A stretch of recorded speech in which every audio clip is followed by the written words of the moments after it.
Shalom Bapak Ibu Saudara-saudari yang dikasihi dan mengasihi Tuhan. Apa kabar hari ini? Semoga setiap kita ada dalam kasih dan juga pemeliharaan Tuhan. Mari sebelum kita membaca dan merenungkan firman Tuhan, kita berdoa. Tuhan, terima kasih, kami bersyukur hari ini Engkau boleh memberkati kami. Kami boleh ada sebagaimana kami ada, ini semua karena berkat dan kemurahan-Mu. Sebentar kami akan membaca dan merenungkan firman-Mu. Berfirmanlah dan biarlah kami mengerti apa yang menjadi kehendak-Mu di dalam hidup kami. Kami berdoa di dalam nama Tuhan Yesus Kristus. Haleluya. Amin.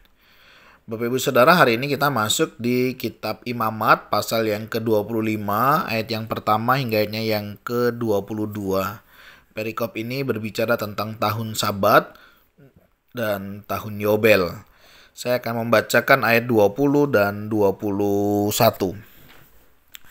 Apabila kamu bertanya, apakah yang akan kami makan dalam tahun yang ke-7 itu? Bukankah kami tidak boleh menabur dan tidak boleh mengumpulkan hasil tanah kami? Maka aku akan memerintahkan berkat-Ku kepadamu dalam tahun yang ke-6, supaya diberinya hasil untuk 3 tahun. Amin. Demikianlah firman Tuhan. Mari kita merenungkannya. Satu kali Bapak Ibu Saudara, saya berjumpa dengan seorang jemaat. Jadi jemaat ini dia bekerja sebagai seorang pedagang mie goreng, ya. Jadi ibu ini adalah ibu yang menjual mie goreng di pasar. Menariknya, ibu ini jualan hanya kalau hari pekan, ya. Di beberapa daerah itu masih ada sistem pekan, ya. Jadi jualannya itu tidak setiap hari, tetapi berdasarkan pekan-pekan tertentu, di mana pekan tertentu itu tidak selalu di waktu yang sama, ya. Ada penanggalan-penanggalan tertentu, misalnya kalau Jawa itu ada Pahing, ada Legi, dan lain sebagainya, ya. Ada Kliwon, dan lain sebagainya. Nah, si ibu ini dalam 1 minggu, dia bisa berjualan paling banyak itu 4 kali dalam seminggu. Artinya dari 7 hari dia berjualan 4 hari. Nah, menariknya, di setiap hari Minggu, dari 4 waktu hari itu, dia tidak pernah membuat dirinya berjualan. Nah, gitu ya. Jadi kalau misalnya salah satu hari pekannya itu adalah hari Minggu, dia tidak berjualan. Melainkan dia berhenti dan hanya berjualan 3 hari dalam 1 minggu itu. Pernah saya tanya, loh kalau misalnya jualannya itu kan harusnya 4 kali, tapi ini hanya 3 kali. Nah, kira-kira bagaimana untuk kebutuhan kehidupan hariannya? Si ibu ini tersenyum dan berkata, saya percaya Tuhan menjaga, memelihara saya. Dan sampai hari ini, puji Tuhan, Tuhan kasih cukup buat saya. Karena saya tidak mau melewatkan hari Minggu untuk saya tidak beribadah kepada Tuhan. Bapak Ibu Saudara, memang tidak mudah hal ini, ya. Bayangkan dia bekerja 1 minggu 3-4 kali, dan kalau hari keempatnya itu adalah hari Minggu dia tidak berjualan, artinya dia cuma bisa berjualan 3 kali. Tetapi berdasarkan pengalaman dia tidak pernah kekurangan. Dia selalu kecukupan, bahkan anaknya juga terpelihara dengan baik.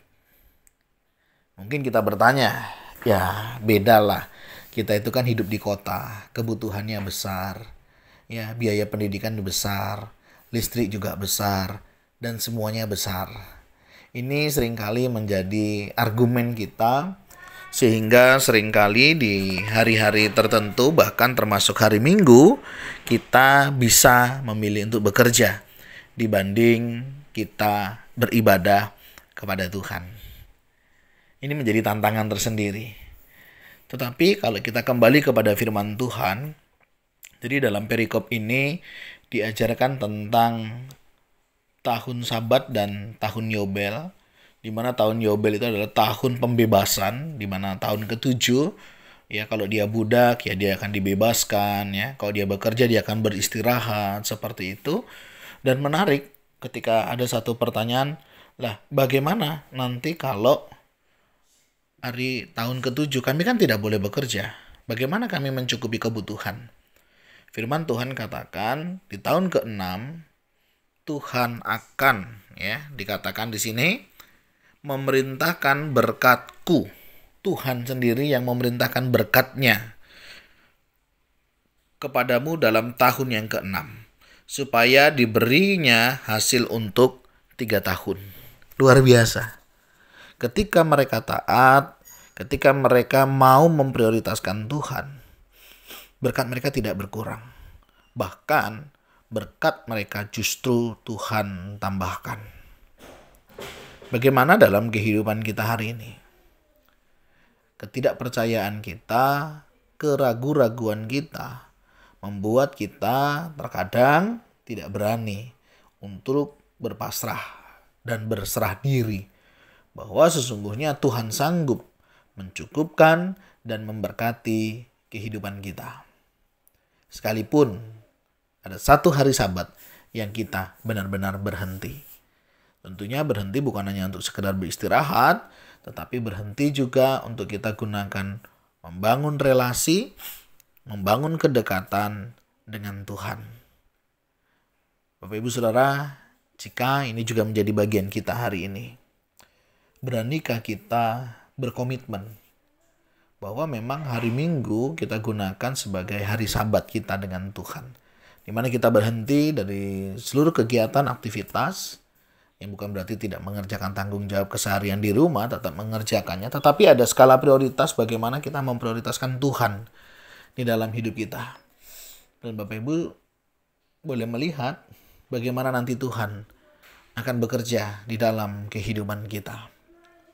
Dalam pekerjaan, dalam rumah tangga, bahkan di dalam pertumbuhan iman kita.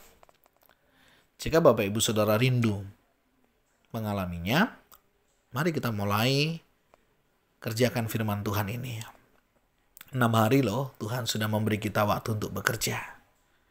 Dan hari ke-7, kalau di dalam kehidupan kita sehari-hari ya, kita gunakan memang untuk Tuhan. Kita gunakan memang untuk kita membangun relasi, apakah itu di tengah keluarga, apakah itu juga di tengah pelayanan kita. Sehingga kita lebih fokus, kita lebih tenang, dan kita memang benar-benar mengingat hari ini. Ya, ingat dan kuduskanlah hari Sabat. Mari kita mengingat dan mengagendakan. Sehingga tidak ada antara kita, oh iya lupa ya, ternyata hari Minggu hari ini ya. Saya kadang masih sering mendengar kalimat-kalimat demikian. Padahal hari Minggu tidak pernah berubah. Dan itu selalu tanggal merah. Dan pasti libur. Jadi mari Bapak Ibu Saudara, mungkin kita tidak yang langsung ya, 6 tahun kita bekerja dan 1 tahun ya, di tahun ke-7 kita berhenti. Tapi kita coba belajar. Mulai dari 6 hari kita bekerja dan 1 hari kita memang kita gunakan untuk Tuhan. Dan silakan Bapak Ibu melihat apa yang akan Tuhan kerjakan di dalam kehidupan Bapak Ibu Saudara. Dan saya yakin percaya ada banyak hal yang Bapak Ibu Saudara nanti bisa alami. Dan tentunya ini akan semakin menguatkan, meneguhkan iman kita. Saya yakin percaya berkat kita nggak akan berkurang. Kebutuhan kita juga tidak akan terus jadi lebih besar. Karena pasti Tuhan akan menyediakan segala sesuatunya. Bahkan dalam satu ayat tadi dikatakan, aku akan memerintahkan berkat-Ku. Bukan hanya di tahun itu, tetapi 3 tahun. Artinya apa? Tahun ini, tahun depan, dan tahun depannya lagi. Tuhan akan menyediakannya. Pertanyaannya, yakinkah Bapak Ibu Saudara akan kebenaran firman Tuhan ini? Jika Bapak Ibu Saudara yakin, maukah Bapak Ibu juga melakukan dan mengimaninya? Kiranya Tuhan Yesus menolong dan memampukan kita di dalam kita mengerjakannya. Terima kasih Tuhan, Engkau mengingatkan kami betapa pentingnya Sabat, betapa pentingnya untuk kami juga boleh beristirahat dari pekerjaan, dari kehidupan kami, dari keseharian kami, untuk kami boleh menggunakan waktu ini kami dengan Engkau. Terima kasih ya Tuhan untuk kasih setiamu. Terima kasih untuk kemurahan-Mu. Ajari kami menggunakan waktu dengan lebih bijaksana dan juga mengajarkan kepada keluarga kami, keturunan kami, orang-orang yang di sekitar kami, betapa pentingnya kami memiliki sahabat dengan Tuhan. Terima kasih, kami berdoa, menyerahkan untuk kehidupan kami, pekerjaan kami, keluarga yang Tuhan percayakan, kiranya kami juga boleh tetap memprioritaskan Engkau di dalam kehidupan ini. Terima kasih ya Tuhan.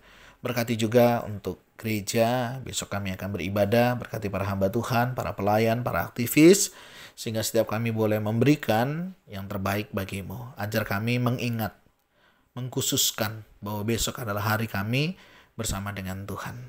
Terima kasih ya Tuhan untuk kasih setiamu, terima kasih untuk kemurahan-Mu, terima kasih juga untuk belas kasihan-Mu. Kami juga serahkan untuk kehidupan kami selanjutnya. Tuhan berkati. Jika ada di antara jemaat yang sedang terbaring karena sakit, lemah tubuh, kami berdoa. Tuhan berkati. Tuhan juga yang memeliharanya. Terima kasih ya Tuhan. Kami berdoa bersyukur dalam nama Tuhan Yesus Kristus. Haleluya. Amin. Bapak Ibu Saudara, demikianlah renungan kita hari ini. Kiranya Tuhan Yesus memberkati kita sekalian. Shalom.